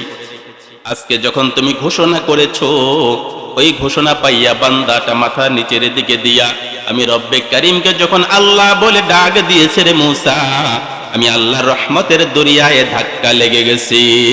আমি মুহূর্তের ভিতরেই বান্দার 40 বছরের গুনাহ মাফ করে দিয়েছি। গুনাহগারের ডাকেও আল্লাহ পাক শুনে, কিন্তু ডাকটা দিতে হবে ভাই কোন থেকে, জবান থেকে নাকি অন্তর থেকে? ভাই জোরে বলেন। অন্তর থেকে দেওয়া লাগবে ভাই। অন্তরের কানেকশন যদি আল্লাহ পাকের সাথে হয়, তাহলে ওই বান্দাকে আল্লাহ কখনো ফিরাইয়ে দেয় না। ওই ডাকটা আল্লাহ পাক অবশ্যই কবুল করে নেয়, অবশ্যই কবুল করে নেয়। ওই ডাকটা আল্লাহ পাক ফিরাইয়া দেয় না। আল্লাহ পাক বলছেন, ফাযকুরুনি, আজকে ডাকো, আমার স্মরণ করো, আমি তোমার কথা স্মরণ করব। 2 নাম্বার ব্যাখ্যা হলো, বান্দা যদি আল্লাহ পাককে ডাকে, আল্লাহকে ডাকে, আল্লাহ বাহ্যিকভাবে ওই বান্দাকে আসমানের মধ্যে স্মরণ করবেন। 2 নাম্বার ব্যাখ্যা হলো, বান্দা যদি আল্লাহকে ডাকে, আল্লাহর কথা যদি মানে, আল্লাহর বিধান যদি মানে, তাহলে আল্লাহ পাক রব্বুল আলামিন কাল কিয়ামতের ময়দানে বান্দার গুনাহগুলো মাফ করিয়া ওই বান্দাকে জান্নাতের মেহমান বানাইবে। ফাযকুরুনি আযকুরকুম। জিকিরের একটা অর্থ গেল আল্লাহকে ডাকা, একটা অর্থ কি? আল্লাহকে ডাকা। এবারে জিকিরের 2 নম্বর অর্থ, জিকিরের 2 নম্বর অর্থ হচ্ছে কুরআনুল কারীম। সুবহানাল্লাহ পড়েন। وما علمناه الشعر وما ينبغي له إن هو إلا ذكر وقرآن مبين।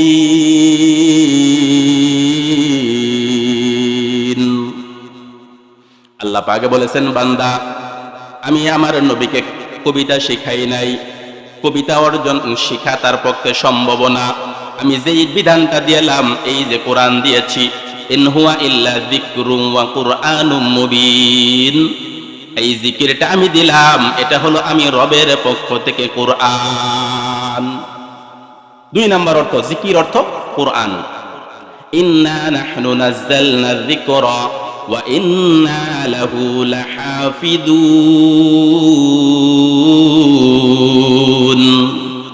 আল্লাহ পাকে বলেন, আমি নিশ্চয়ই আমি কোরআন অবতীর্ণ করেছি, আমি আল্লাহ নিজেই এটার হেফাজতকারী। কোরআনের নাজিলকারীকে আল্লাহ, হেফাজতকারীকে, জোরে বলেন, নাজিলকারীকে, হেফাজতকারীকে, ধ্বংসকারীকে আল্লাহ। দেখছেন অবস্থা? নাজিল করছে আল্লাহ, হেফাজত করবে আল্লাহ, ধ্বংসও করবে আল্লাহ, নাকি ভাই? ওয়াজগুলো শুনবেন, ওই ওইদিকে তাকাইছেন, এই জন্য এই কথাটা জিজ্ঞেস, আমি ফাঁকে দিয়ে জিজ্ঞেস আর কি। আল্লাহ রাব্বুল আলামিন বলেন, বান্দা কোরআন আমি নাজিল করেছি, হেফাজত করব আমি। আজ থেকে 1450 বছর পূর্বে এই কোরআন আল্লাহ পাক নাজিল করলেন, নাজিল করেছেন।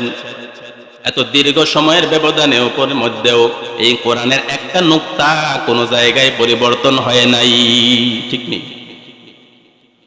2000 সালের ঘটনা, তুরস্কের সাগর পাড়ের একটা নৌবাহিনীর একটা ঘাঁটি ছিল, বিশাল বড় একটা ঘাঁটি। ওই ঘাঁটির মধ্যে একদিন একটা বিশাল বড় অনুষ্ঠানের আয়োজন করা হলো।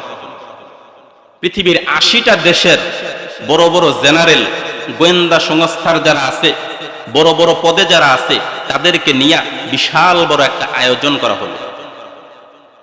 ওই আয়োজনের মধ্যে তুরস্কের ওই ঘাঁটির যে মেজর জেনারেল ছিল, সে ছিল চিফ গেস্ট, প্রধান দায়িত্ব পালনকারী। ওই ঘাঁটির মধ্যে যে অনুষ্ঠান আয়োজন করা হলো, আয়োজনের মধ্যে 1 নম্বরে ছিল মদ, নাউজুবিল্লাহ পড়েন। 2 নম্বরে ছিল নর্তকী, নাউজুবিল্লাহ জোরে পড়েন। মদ আর নর্তকী, বিশাল বড় অনুষ্ঠান চলছে, নাচের আসর চলছে, মদ পানের আসর চলছে। রাত্রি যখন গভীর হয়ে গেল, তখন ওই মেজর জেনারেল তার অধীনস্থ একজন সৈন্যকে ডাক দিয়ে বলতেছে, ক্যাপ্টেন, কুরআনুল কারীমটা নিয়ে আসো। বলেন নাউজুবিল্লাহ। মেজর জেনারেল ডাক দিয়ে কয়, ক্যাপ্টেন, কুরআনুল কারীম নিয়ে আসো।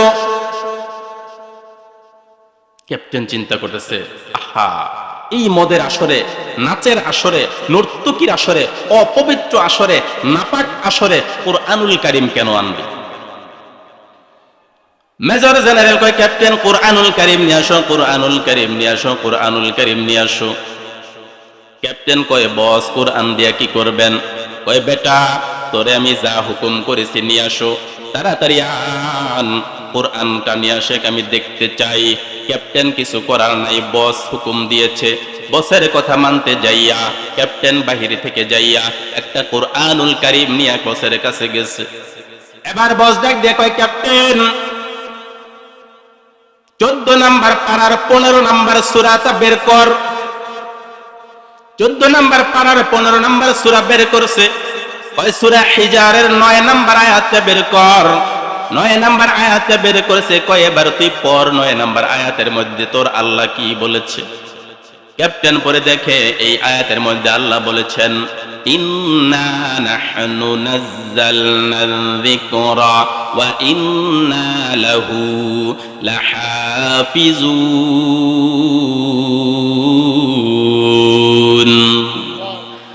পাক এই আয়াতেই 9 নম্বর আয়াতের মধ্যে বলেছেন, বস ডাক দিয়ে কয়, ক্যাপ্টেন আয়াত পড়ছনি? কয়, আয় বস আমি পড়ছি, আল্লাহ তো এই আয়াতটা বলেছেন, এখানে এইটা ঘোষণা করেছেন। কয়, এই আয়াতের ব্যাখ্যা কি, তাফসীর কর। ক্যাপ্টেন কয়, বস আমি তো ব্যাখ্যা জানি না, তাফসীর জানি না। কয়, বেটা তুই মুসলমান হইছস, আয়াতের ব্যাখ্যা জানোস না, তুই কি মুসলমান? তুই কি মুসলমান হইছ, আয়াতের ব্যাখ্যা জানো না? তোর আল্লাহ যেটা কইছে তুই এটা পড়তেই জানোস না, তুই কি মুসলমান হইছ? আমাদের অবস্থা এরকম আসেনি? আল্লাহ পাক রব্বুল আলামিন বাবা 40, 50, 60টা বছর হায়াত দান করেছেন। হায়াতটা কোন কাজে লাগাইলাম, কোন কাজে লাগাইলাম? আরে বাবা, কোরআনটা একটু পড়ে দেখার সুযোগ পাইলাম না। এই কোরআনটা একটু খুলে দেখার সুযোগ নাই, পড়ার সুযোগ নাই। যেই জবান আল্লাহ পাক দিয়েছেন, জবান দ্বারা কোরআনের আয়াত উচ্চারণ হয় না। ওরে বাজান, কোন আশায় তুমি দুনিয়ায় আসলা, কোন আশায় দুনিয়ায় কাটাইলা, কি নিয়া কবরের দিকে যাইবা? ওরে বাবা, চিন্তা করে দেখো, চিন্তা করে দেখো। যেই রব্বে কারীম একটা কিতাব দিয়েছেন, কিতাবটাই 70 বছরের জিন্দেগিতে পড়তে পারলাম না। এবার বস ডাক দিয়ে কয়, ক্যাপ্টেন তুই কেমন মুসলমান হইলি? কোরআনের একটা আয়াতের ব্যাখ্যা তুই করতে পারোস না, কেমন মুসলমান হইলি, কেমন মুসলমান? কয়, বস আমি এটার ব্যাখ্যা জানি না। কয়, না যদি জানোস তাহলে আমার কাছ থেকে শুনে নে। ক্যাপ্টেনকে সেবার বস শুনাইতেছে। মেজর জেনারেল ডাক দিয়া কয়, ক্যাপ্টেন রে, তোর আল্লাহ বলেছে, নাউজুবিল্লাহ পড়েন। কি বলছে? তোর আল্লাহ বলেছে। আল্লাহ কি খালি ওর না সবার? তামাম মাখলুককে সৃষ্টি করেছেন আল্লাহ। আমাদের রবকে একটু জোরে বলেন না, রবকে আরো জোরে বলেন, রবকে? আল্লাহ। এবার মেজর জেনারেল ডাক দিয়ে কয়, ক্যাপ্টেন তোর আল্লাহ কোরআনের এই আয়াতের মধ্যে বলেছে, এই কিতাব তিনি নাজিল করেছেন, তিনি নাকি এটার হেফাজতকারী, তিনি হেফাজত করবেন। ওরে ক্যাপ্টেন, আমি একটু পরীক্ষা করে দেখতে চাই, পরীক্ষা করতে চাই তোর আল্লাহ কেমন করে এই কোরআনের হেফাজত করে। ক্যাপ্টেন রে, আমি একটু যাচাই করে দেখব। এবার ক্যাপ্টেনের শরীরের লোমগুলো দাঁড়ায় গেছে। এই মদের আসরে, নাপাক আসরে কেমনে যাচাই করবে? মেজর জেনারেল কোরআনুল কারীমের পাতাটা টান দিয়া ছিঁড়া, কুটু কুটু করে ছিঁড়া এই ফ্লোরের মধ্যে ছড়াইছে, মদের মধ্যে ফেলে দিল। নর্তকীরা উলঙ্গ হয়ে নাচতেছে কোরআনের পাতার উপর দিয়া। বাজার ওই মাতাল ক্যাপ্টেনটা, ওই মাতার মেজর জেনারেলটা আস্তে আস্তে কোরআনের সম্পূর্ণ পাতাগুলো ছিঁড়তে ছিঁড়তে মেজের মধ্যে ফেলে দিল, ফ্লোরের মধ্যে ফেলে দিল। ক্যাপ্টেনের শরীর থর থর থর থর করে কাঁপতেছে। আইরে হায়, এখনই বুঝি আল্লাহ পাকের পক্ষ থেকে গজব চলে আসে। মাতাল মেজর জেনারেল ডাক দিয়ে কয়, ক্যাপ্টেন ওই তোর আল্লাহ কই? আমি না সব কিছু ছিঁড়ে ফেললাম, তোর আল্লাহ কই আসে না কেন? এই কোরআনটাকে হেফাজত কেন করে না? মেজর জেনারেল যখন এরকম চিৎকার শুরু করে দিল, ক্যাপ্টেনের অন্তরের ভিতরে হঠাৎ করে একটা ভয় ঢুকে গেল। না না, এইখানে আর থাকার সুযোগ নাই, মুহূর্তের মধ্যে আল্লাহর পক্ষ থেকে গজব চলে আসবে। ক্যাপ্টেন প্রচন্ড ভয় পাইয়া একটা দৌড় দিয়া রুমের বাহিরের দিকে চলে গেল। এক দৌড়ে যখন ঘাটি ছেড়ে যখন বাহিরে চলে গেছে, বাহিরে যাওয়ার পর ক্যাপ্টেন বাহিরে যাইয়া দেখতেছে ওই ঘাটির ভিতরে হঠাৎ করে একটা লাল রঙের আলো যেন কোথা থেকে আসলো। সাগরের পার থেকে একটা লাল রঙের আলো আসলো, আগুনের একটা গোলা চলে আসলো। আয়েশা সর্বপ্রথম ওই রুমের মধ্যে আঘাত করেছে। আগুনের গোলার আঘাতে সমস্ত মানুষগুলো মুহূর্তের মধ্যে মারা গেছে। শুধু আগুনের গোলা না, শুধু আগুনের গোলা না, হঠাৎ করে দেখা গেল সাগরে থেকে ভয়ঙ্কর কালো রকমের আরেকটা আঘাত চলে আসলো। ওই আঘাত আয়েশা ওই ঘাটির উপরে এমন ভাবে আঘাত করেছে, সম্পূর্ণ ঘাটিটা ভূমিকম্প হইয়া মাটির নিচে ডেবে গেল। পরের দিন দেখা গেল 500 জন সৈন্য ওই ক্যাম্পের ভিতরে যারা ছিল, ওই ক্যাপ্টেন ব্যতীত ক্যাম্পের ভিতরে যারা ছিল সমস্ত মানুষ সহ পুরা এই নৌবাহিনীর ঘাটিটা সম্পূর্ণ মাটির নিচে সাগরের তলে চলে গিয়েছে। তাহলে এই কোরআন যিনি নাজিল করেছেন তিনি আছেন কি নাই? তার শক্তি আছে কি নাই? আছে। এটা বিশ্বাস রাখতে হবে ভাই। আল্লাহ বলেছেন, ইন্না নাহনু নাযালনা যিকরা ওয়া ইন্না লাহু লাহাফিজুন। আল্লাহ পাক তো দেখান, কারণ আল্লাহ পাক আগে দেখান না, বান্দার প্রতি তার বড় দয়া, বড় মায়া, বড় মহব্বত, বড় মহব্বত। এই জন্য আল্লাহ পাক আগের থেকে শাস্তি দেন না। এবার আল্লাহ পাক বললেন, আমি তোমাদেরকে এই কোরআন দিলাম, তাহলে যেই কোরআন আল্লাহ পাক বিধান হিসেবে দিলেন, এটা আমাদের মানার দরকার আছে নি? কথা বলেন। যদি না মানেন তাহলে কি হবে দেখেন। আমরা রহমাতুল লিল আলামিন নবীজির উম্মত, দয়ার নবী, মায়ার নবী আমাদের জন্য কিয়ামতের ময়দানে সুপারিশ করবেন, ঠিক নেই? নবীজির শাফায়াত পাইতে চাই কি চাই না? না যদি চাইতে চান তাহলে জাহান্নাম অবধারিত। নবীজির সুপারিশ ব্যতীত জান্নাত পাওয়া যাবে? পাওয়া যাবে না। আল্লাহ পাক বলতেছেন, ও আমার বান্দারা, তোমরা শুনে নাও, আমি যেই কোরআন দিছি, এই কোরআন দিছি, যেই নবীর সুপারিশ তোমরা আশা করো, ওই নবী কিয়ামতের দিন তোমাদের বিপক্ষে সাক্ষী দেবে। বলেন নাউজুবিল্লাহ। জোরে বলবেন না? নবীজি যদি আমাদের বিপক্ষে সাক্ষী দেয়, আমাদের উপায় থাকবে নি? وقال الرسول يا رب إن قوم اتخذوا هذا القرآن مهجورا। আল্লাহ রাব্বুল আলামিন জানাইলেন, বান্দা, ওই কিয়ামতের ময়দানে আমার রাসূল তোমাদের বিরুদ্ধে সাক্ষী দিয়া বলবে, আল্লাহ, ইন্না কওমি ইত্তাখাযু হাযাল কুরআনা মাহজুরা। ও আল্লাহ, নিশ্চয়ই আমার কওম, আমার সম্প্রদায়, আমার উম্মত এই কোরআনুল কারীমটাকে পরিত্যাজ্য হিসেবে গ্রহণ করেছে, পরিত্যক্ত একটা কিতাব হিসেবে এই কোরআনটাকে গ্রহণ করেছে। মুফাসসিরিনে কেরাম বলেন, তাফসীর ইবনে কাসিরের মধ্যে বলেন, তিনি বলেন মাহজুর শব্দের ব্যাখ্যায় তিনি বলেছেন, কেমনে পরিত্যক্ত কিতাব বানাইলাম।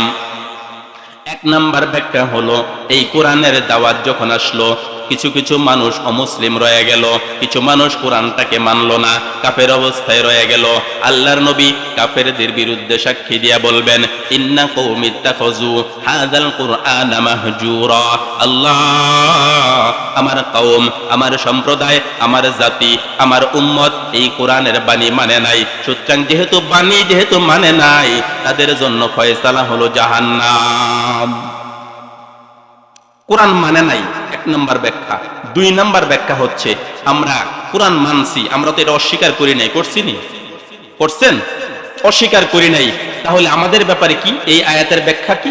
মুফাসসিরিনে কেরাম বলেন, আমরা অস্বীকার করি নাই, কিন্তু আবার এই কোরআনটাকে আমরা বুকে ধারণও করি নাই। অস্বীকারও করি নাই, কিন্তু এটার সবগুলো বিধান আমরা মানি। কথা বলেন না? বুঝেন নাই মনে হয়। কোরআন অস্বীকার করি না, কিন্তু এটার সবগুলো বিধানও আমরা মানি না। আল্লাহ নবী বলবেন, বান্দা, সেদিন কিয়ামতের ময়দানে আমি তোমাদের বিরুদ্ধে সাক্ষী দিয়া দিব। কোরআনের প্রত্যেকটা বিধান যদি না মানতে পারো, কিছু মানবা কিছু মানবা না, তা হবে না, তা হবে না, সবগুলো মাননা লাগবে। মুসলমান যদি হও, কোরআনের প্রত্যেকটা বিধান আলহামদু থেকে শুরু করিয়া ওয়ান্নাস পর্যন্ত আল্লাহ পাক যত বিধান দিয়েছেন, সমস্ত বিধান নিজের জীবনে বাস্তবায়ন করা লাগবে। না যদি করো, তাহলে এই কোরআন তোমাকে পরিত্যাজ্য হিসেবে ঘোষণা করা হবে। কোরআন তুমি গ্রহণ করো নাই, পরিত্যাজ্য কিতাব হিসেবে গ্রহণ করেছো। আমি আর রাসূল কিয়ামতের ময়দানে তোমার বিরুদ্ধে সাক্ষী হয়ে যাব। আল্লাহ পাক জানাইলেন, বান্দারি, রাসূলের বিরুদ্ধে সাক্ষী থেকে যদি বাঁচতে চাও, কোরআনটাকে বুকে ধারণ করে নাও। তিন নম্বর ব্যাখ্যা হচ্ছে, আল্লাহ পাক রাসূল বলবেন, وقال الرسول يا ربي إن قوم اتخذوا هذا القرآن مهجورا। আল্লাহ, আমার সম্প্রদায়, আমার কওম, আমার উম্মত কোরআনকে পরিত্যাজ্য হিসেবে গ্রহণ করেছে। তাফসীর ইবনে কাসিরের মধ্যে পাবেন, সেখানে বলা আছে পরিত্যাজ্য হিসেবে কেমন। আমাদের বাড়িতে মাশাআল্লাহ এই কোরআন শরীফ আছে না নাই? সবার বাড়িতে আসেনি? কার কার বাড়িতে নাই হাত তোলেন তো। সবার বাড়িতে আছে মাশাআল্লাহ, আলহামদুলিল্লাহ। কিছু কিছু এক জায়গায় মাহফিলে পাইছিলাম, তাই কয়েকজন হাত উঠাইছিল, নাই, কোরআন শরীফ নাই, কোরআনই নাই তাদের বাড়িতে। এবার আমাদের বাড়িতে যাদের বাড়িতে কোরআন আছে, এটা কি পড়া হয় নাকি হয় না? কিছু কিছু বাড়িতে হয়, আর কিছু কিছু বাড়িতে পড়া হয় না। সুন্দর করে কাপড় দিয়া মোড়াইয়া এমন ভাবে পেঁচাইছেন যাতে ময়লা না পড়ে, সুন্দরভাবে তাকের উপরে রেখে দিছে। ওই যে রাখছেন, আর এটা বের করার আর খুলে দেখার আর সুযোগ নাই। হয় না ভাই?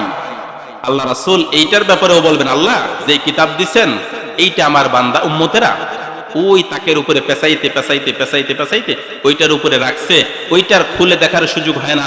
পক্ষান্তরে ওইটার নিচে আরেকটা আছে বৌমা, এই বৌমার ঢাকনাটা প্রতিদিন খুলে খুলে দেখে। বৌমা বুঝেন? টেলিভিশন, টেলিভিশন আসেনি? টেলিভিশনে আপনি ঢাইকা রাখেন, কিন্তু এটা প্রতিদিন কয়েকবার করে খুলেন, এটা পরিষ্কার করে মুছেন, আবার সুন্দর করে ঢেকে রাখেন। বাড়ির বৌমা ঢেকে রাখা লাগে না? নতুন বৌমা হুজুর গেলে ঢেকে রাখা লাগে, ঢেকে রাখেন বৌমা। এটা আপনি খুলতে পারেন ভাই, বাট কোরআনুল কারীমটা খুলে দেখতে পারেন না। আল্লাহ রাসূল বলবেন, আল্লাহ আমার এই উম্মতেরা এই কোরআনটাকে পরিত্যাজ্য হিসেবে গ্রহণ করেছে। তাহলে কোরআনুল জিকিরের 2 নাম্বার অর্থ হচ্ছে কোরআন। এবারে জিকিরের 3 নাম্বার অর্থ হলো নামাজ। আমার আলোচনার বিষয়বস্তু হচ্ছে কি বলছিলাম, জিকির। 3 নাম্বার অর্থ হলো নামাজ। আল্লাহ রাব্বুল আলামিন আমার কোরআনুল কারীমের মধ্যে জানাইলেন, আকিমিস সালাতা লিযিকরি। আল্লাহ রাব্বুল আলামিন জানায়া দিলেন, ও নবী আপনি আমার স্মরণের জন্য নামাজ আদায় করেন। তাহলে জিকির করার জন্য নামাজ পড়ার দরকার আসেনি? শুধু হুক্কুর হুক্কুর করে জিকির করবেন, নামাজ কালামের খবর নাই, এরকম পাবলিক আছে না? খালি জিকির নিয়ে ব্যস্ত। ভাই জিকিরের দরকার আছে। জিকির ছাড়া দিলের ময়লা পরিষ্কার হয় না। হাদিস শরীফ সাক্ষী, রাসূল বলেছেন প্রত্যেকটা জিনিসের ভিতরে ময়লা পড়ে, সেই ময়লা পরিষ্কার করার জন্য বিভিন্ন বস্তুর প্রয়োজন হয়। জিকিরের দ্বারা অন্তরের ময়লা পরিষ্কার হয়। মানুষের কলবের ভিতরে ময়লা পড়ে, গুনার কারণে দাগ পড়ে যায়, আসর পড়ে যায়, সেই দাগগুলো পরিষ্কার করার জন্য অন্য কোনো সিস্টেমে দূর হয় না, সেটা জিকিরের মাধ্যমে দূর হয়। তো খালি জিকির পড়বেন, হুক্কুর হুক্কুর জিকির, নামাজ নাই, কালাম নাই, পেশাব পায়খানা করে পানি নাই, আসেনি এরকম? ওই ভাই যারা যে আবুল সরকার নাকি আবাল সরকার, কি একটা সরকার জানি, তেরা হচ্ছে ওই পার্টি। আল্লাহ কোরআনের মধ্যে বলছেন, আকিমিস সালাতা লিযিকরি, আমাকে স্মরণ করার জন্য নামাজ আদায় করো, আমার জিকির করার জন্য নামাজ আদায় করো। তাহলে বাজান এই 5 ওয়াক্ত নামাজ আমাদের জীবনে কেন দরকার? এটা হলো আল্লাহ রাব্বুল আলামিনের হক। যেই আল্লাহ রাব্বুল আলামিন বাজান তোমাকে বানাইছেন মায়ের গর্ভের ভিতরে বানাইছেন, অন্ধকারের ভিতরে বানাইছেন। দুনিয়ার কোনো মানুষ অন্ধকারের ভিতরে কাজ করে না, দুনিয়ার কোনো ইঞ্জিনিয়ার অন্ধকারের ভিতরে কাজ করে না, দুনিয়ার কোনো টেকনিশিয়ান অন্ধকারের ভিতরে কাজ করে না। আল্লাহ পাক বলেন, বান্দা আমি আল্লাহ তোরে মায়ের গর্ভের ভিতরে 3টা অন্ধকারের ভিতরে বানাইলাম। ফি যুলুমাতিন সালাস, 3টা অন্ধকারের ভিতরে তোরে বানাইলাম। এত যত্ন করে তোরে বানাইলাম রে বান্দা, তোর একটা রগ আরেকটার লাগে পেছ লাগে নাই, একটা রগ আরেকটার উপর দিয়া ওঠে নাই, এক জায়গার সিস্টেম আরেক জায়গায় যায় নাই। চোখের জায়গা চোখ আমি তোরে দিছি, নাকের জায়গায় নাক দিছি, ঠোঁটের জায়গায় ঠোঁট দিলাম, কানের জায়গায় কান দিলাম, মাথার জায়গায় মাথা দিলাম, মগজের জায়গায় মগজ দিলাম। আল্লাহ বলেন, বান্দা এই অন্ধকারের মধ্যে আমি আল্লাহ তোরে বানাইলাম, কোনোটার জায়গা অন্য জায়গায় যায় নাই। চোখ আমি হাতের মধ্যে দেই নাই, হাত আমি মুখের মধ্যে দেই নাই।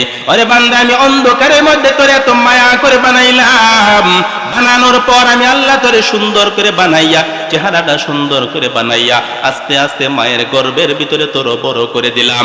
এরপরে বান্দা তুই কি খাইবি তোর মা চিন্তা করে নাই, তুই কি খাইবি তোর বাবা চিন্তা করে নাই, তুই কি খাইবি তোর প্রতিবেশী চিন্তা করে নাই, তোর দাদা চিন্তা করে নাই, তোর দাদিও চিন্তা করে নাই। আমি আল্লাহ রব্বুল আলামিন কুদরতি ভাবে মায়ের গর্ভে তোর খানার ব্যবস্থা করেছি। আরে বান্দা এত মায়া করে তোরে বানাইলাম, এরপরে তোরে আমি দুনিয়াতে আনার জন্য একটা সিস্টেম করে দুনিয়ার আলো বাতাস আমি তোরে দেখাইলাম। দুনিয়ায় আনার পরে বান্দা তোর মুখে জবান ছিল না, ভাষা ছিল না। আল্লাহ কত দয়া করে মায়া করে আমাকে আপনাকে জবান দিয়েছেন। আল্লাহ পাকে বলেন, বান্দারি তোর মুখে তখন কথা ছিল না, তুই কথা বলতে পারতি না, আমি আল্লাহ রব্বুল আলামিন তোর মুখের মধ্যে একটা আওয়াজের ব্যবস্থা করে দিয়েছি। তুই যখন ক্ষুধা লাগতো কান্না করতি, কষ্টে পড়লে কান্না করতি, আর ওই কান্নার ভিতরে আমি আল্লাহ একটা মায়া তৈরি করে দিয়েছি। ওই মায়াটা যাইয়া সরাসরি তোর মায়ের কলিজার মধ্যে আঘাত করতো। তুই কান্না করতি, প্রকাশ করতে পারতি না। ক্ষুধা লাগছে বলতে পারতি না। বিছানার মধ্যে পেশাব করে দিছিস বলতে পারতি না। তোর কষ্ট হচ্ছে বলতে পারতি না। আমি আল্লাহ তোর কান্নাটাকে এত মায়া করে বানাইলাম, ওই কান্নাটা তোর মায়ের কলিজায় আঘাত করে। তুই কাঁদার সঙ্গে সঙ্গে তোর মা দৌড়াইয়া আইসা তোকে কোলে নেয়, তোকে চুমু খায়, তোকে খাবার দেয়, তোর কান্না বন্ধ হয়ে যায়। আল্লাহ বলেন, বান্দা আমি তোরে এত মায়া করে বানাইয়া আস্তে আস্তে তোরে বড় করলাম। তোর গায়ে শক্তি ছিল না, আমি আল্লাহ শক্তি দিয়ে হাঁটার ব্যবস্থা করলাম। তোর পা ছিল, হাঁটতে পারতি না, হাত ছিল, নাড়াইতে পারতি না, আমি আল্লাহ তোরে শক্তি দিলাম। পায়ের ভিতরে শক্তি দিলাম, হাঁটার মতো শক্তি দিলাম, দৌড়ানোর শক্তি দিলাম, জবান দিয়ে কথা বলার শক্তি দিলাম, চোখ দিয়ে সুন্দর করে দেখার শক্তি দিলাম, অনুভূতি দিলাম। বান্দা এত মহব্বত করে তোরে তিল তিল করে আমি আল্লাহ বানাইলাম বানাইলাম বানাইলাম। বড় হইয়া যখন তোর প্রতি আমি একটা হুকুম দিয়া দিলাম, নামাজের হুকুম দিয়া দিলাম, তুই বান্দা আমি রবকে ভুলিয়া গেলি। তুই শক্তি পাইয়া আমি রবের করুণা ভুলিয়া গেলি। তুই শক্তি পাইয়া আমি রবের বিধান ভুলিয়া গেলি। তুই শক্তি পাইয়া বান্দা আজকে উশৃঙ্খল অবস্থায় চলাচল করো। ওরে যুবক, আমার আল্লাহ কত মায়া করে তোমাকে ডাক দেয়, ইয়া আইয়ুহাল ইনসান মা গররাকা বিরব্বিকাল কারীম।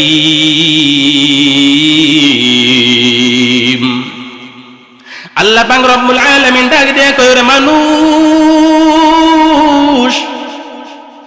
কোন জিনিসটার কারণে তুই মহান রবের থেকে ধোঁকায় পড়ে গেলি? যেই রব তোকে এত সুন্দর করে বানাইছে, মায়া করে বানাইলাম, বড় চেহারা, সুন্দর চেহারা দিলাম। না না, কুকুরের চেহারা আমি তোরে দেই নাই, গরুর চেহারা তোরে দেই নাই, ছাগলের চেহারা তোরে দেই নাই, শুকুরের চেহারা তোরে দেই নাই। তোরে সম্মান করে বানাইলাম, দামি করে বানাইলাম। তামাম দুনিয়ার মধ্যে দেখবা গো বাবা, সমস্ত প্রাণীগুলো খানা খাওয়ার সময় মাথাটা নিচের দিকে দিয়া খানা খায়, শুধু মানুষ এত বড় দামি, এত বড় দামি, খাবার খাওয়ার সময় মাথাটা নিচের দিকে দেয় না। ঠিক কিনা? শুধু মানুষ ব্যতিক্রম, খাবার খাওয়ার সময় মাথা মাটিতে লাগায় না, মাথা নিচের দিকে দেয় না। এত দাম, এত দাম কেন? এই কপালের এত দাম কেন? এত দাম কেন জানো?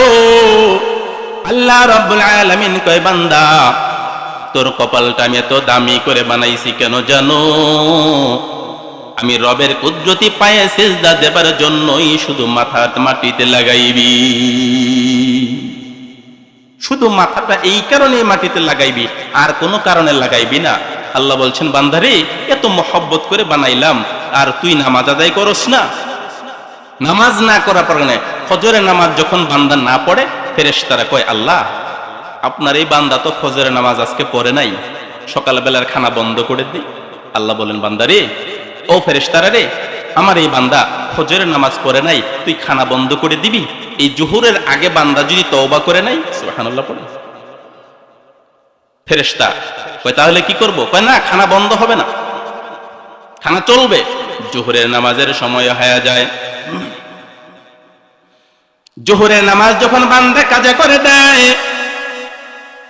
ফেরেশতা ডাক দিয়ে কয়, আল্লাহ এই বান্দা ফজর পড়লো না, জোহর পড়লো না, দুপুরের খাবারটা বন্ধ করে দেবনি। আল্লাহ বলেন, ফেরেশতারা রে, আমার বান্দা নামাজ আদায় করে নাই, সমস্যা কি? আসরের আগে তওবা করতে পারে, আসরের নামাজটা তো পড়ে নিতে পারে। না না, খানা বন্ধ করিস না, খানা বন্ধ করিস না। এবার বান্দা আবার খাবার খাইলো, আল্লাহর দেওয়া রিজিকটা খাইয়া আবার ঘোরাফেরা শুরু করে দিল। আসরের নামাজের আজান হয়ে যায়, বান্দা নামাজে যায় না, নিজের কপালটাকে রবের দরবারে মাথা নোয়ায় না, আসরের নামাজ কাজা হয়ে গেল। ফেরেশতা ডাক দিয়ে কয়, আল্লাহ বান্দা তো আসরের নামাজ পড়ে নাই। কয়, সামনে মাগরিবের ওয়াক্ত আছে। আল্লাহ কয়, সামনে মাগরিবের ওয়াক্ত আছে, মাগরিবের নামাজ কাজা হয়ে গেছে। ফেরেশতারা কয়, মালিক মাগরিবের নামাজও তো কাজা করে ফেললো, রাতের খানা বন্ধ। আল্লাহ কয়, না না, ইশারের নামাজ তো আছে, ওই সময় তো বান্দা তওবা করে নিতে পারে। ইশারের নামাজ হয়ে গেল, ইশারের নামাজে পড়লো না বান্দা। আল্লাহ রাব্বুল আলামিনের সারা দিনে 5টা হুকুম অমান্য করিয়া রাতের খানা খাইয়া যখন ঘুমাইতে যায়, আল ফেরেশতারা ডাক দিয়ে কয়, আল্লাহ তোমার বান্দা তো ফজরও পড়ে নাই, জোহরও পড়ে নাই, আসরও পড়ে নাই, মাগরিব পড়ে নাই, এশাও পড়লো না, ঘুমাইলো, তুমি তার খানা বন্ধ করো নাই। ও আল্লাহ, তুমি তার খানা কেন বন্ধ করলা না? এত মহব্বত করে কেন লালন পালন করো? আল্লাহ ডাক দিয়ে কয়, ফেরেশতারা রে, আমি আমার বান্দাগুলোকে বড় মহব্বত করে বানাইছি, বড় মহব্বত করে বানাইছি। ও ফেরেশতারা, আজকে পড়ে নাই, কালকে পড়বে, কালকে পড়ে নাই, তারপরের দিন পড়বে, তারপরে পড়বে না, তারপরে পড়বে, এক সময় না এক সময় আমার বান্দা এই নামাজ আদায় অবশ্যই করবে। সুবহানাল্লাহ পড়ে। এই বান্দার নাফরমানের কারণে যেই জমিনের মধ্যে বাবা বসেছেন, বান্দার নাফরমানের কারণে এই জমিন আল্লাহ রাব্বুল আলামিনের কাছে দরখাস্ত করে, আল্লাহ তোমার নাফরমান বান্দাগুলো আমার সাথে আমার উপর দিয়ে চলাচল করে, নাফরমানি করে চলাচল করে। আল্লাহ তোমার বিধান মানে না, তোমার হুকুম মানে না, তোমার কথা মতো চলে না, অন্যায় করে, পাপাচারী করে, জিনা করে, ব্যভিচার করে, বেপরদায় থাকে, গুনাহ করে, পরকীয়ায় লিপ্ত হয়, স্বামীর হুকুম মানে না, স্বামীর হুকুম মানে না। আল্লাহ এত নাফরমান বান্দা আমি জমিন সইতে পারি না, আপনি হুকুম দেন। আপনি যদি হুকুম দেন, আমি জমিন আপনার বান্দাকে গিলে খেয়ে ফেলবো। এই জমিন আল্লাহর কাছে দরখাস্ত করে, সকাল বিকাল দরখাস্ত জানায়। সাগর নবী আল্লাহ পাকের কাছে দরখাস্ত জানায়, আল্লাহ আপনার এই নাফরমান বান্দাগুলো আমার এই উপরে এতভাবে চলাচল করতেছে, সহ্য হয় না, আল্লাহ আপনি অনুমতি দেন, আমি সাগরের ঢেউ বিশাল আকারে যাইয়া তাদেরকে খপ করে ধরে সাগরের ভিতরে নিয়ে আসবো, সলিল সমাধি করে দেব, মৃত্যু দিয়ে দেব, আল্লাহ আপনি শুধু হুকুম দেন। এই জমিন সকাল বিকাল আল্লাহর কাছে দরখাস্ত জানায়, সাগর দরখাস্ত জানায়। আল্লাহ রাব্বুল আলামিন ডাক দিয়ে কয়, ওরে জমিন, না না না, আমার বান্দাগুলোকে তোরে খাইতে পারবি না। আরে জমিন, আমার বান্দাগুলোকে আমি কত মহব্বত করে বানাইছি, কত মহব্বত করে বানাইছি জানো? আল্লাহ পাক ডাক দিয়ে বলেন, জমিন, আমি তোমাদেরকে বানাইছি কুন ফায়াকুন বলে বানাইছি। আসমান আমি আল্লাহ বানাইছি কুন ফায়াকুন বলে বানাইলাম, জমিন বানাইছি কুন ফায়াকুন বইলা, চন্দ্র সূর্য বানাইছি কুন ফায়াকুন বইলা, গ্রহ নক্ষত্র বানাইছি কুন ফায়াকুন বইলা, তারকারাজি বানাইছি কুন ফায়াকুন বইলা, গাছপালা তরুলতা বানাইছি কুন ফায়াকুন বইলা, সাগর মহাসাগর আমি আল্লাহ বানাইছি কুন ফায়াকুন বইলা। ওই মানুষগুলোকে আমি আল্লাহ কুন ফায়াকুন বইলা বানাই নাই। কেমনে বানাইছি জানো? আল্লাহ বলেন, খলাকতু বিয়াদাইয়া। ওরে সাগর, ওরে জমিন, এই মানুষগুলোকে আমি আল্লাহ নিজের কুদরতি হাত দ্বারা বানাইছি। ও জমিন, তামাম জিনিস আমি কুন ফায়াকুন বইলা বানাইলাম, মানুষগুলোকে আমি নিজের কুদরতি হাতের দ্বারা বানাইছি। আরে জমিন, নিজের হাত দ্বারা বানাইছি। এই মানুষগুলোকে তুমি খাইতে পারো না, খাইতে পারো না। আমার বান্দা তওবা করতে দেরি, আমি আল্লাহ মাফ করতে দেরি করব না। মাফ করতে দেরি করবেন না। তো আমার ভাইরা, আল্লাহ রাব্বুল আলামিন আমাদেরকে যে বিধান দিয়েছেন, জিকির করাটা কঠিন কিছু না। যে অবস্থায় থাকেন, যে হালতে থাকেন, কাজে থাকলেও জিকির করা যায়। আল্লাহ আল্লাহ জিকির করতে কঠিন কিছু না ভাই। এই আমলটা করার চেষ্টা করব। দিলের মরিচাগুলো দূর হলে আল্লাহ পাকের নূর যখন অন্তরে চলে আসবে, ইনশাআল্লাহ দেখবেন আমল করতেই মনে চাবে, করতেই মনে চাবে, করতেই মনে চাবে। ইনশাআল্লাহ এই আমলটা করার জন্য আমরা চেষ্টা করব। ইনশাআল্লাহ ইনশাআল্লাহ আল্লাহ পাক আমাদের সেই তৌফিক দান করুন। সকলে বলে আমিন। ওয়া আখিরু দাওয়ানা আনিল হামদুলিল্লাহি রাব্বিল আলামিন। আসসালামু আলাইকুম ওয়া রাহমাতুল্লাহি ওয়া বারাকাতুহু।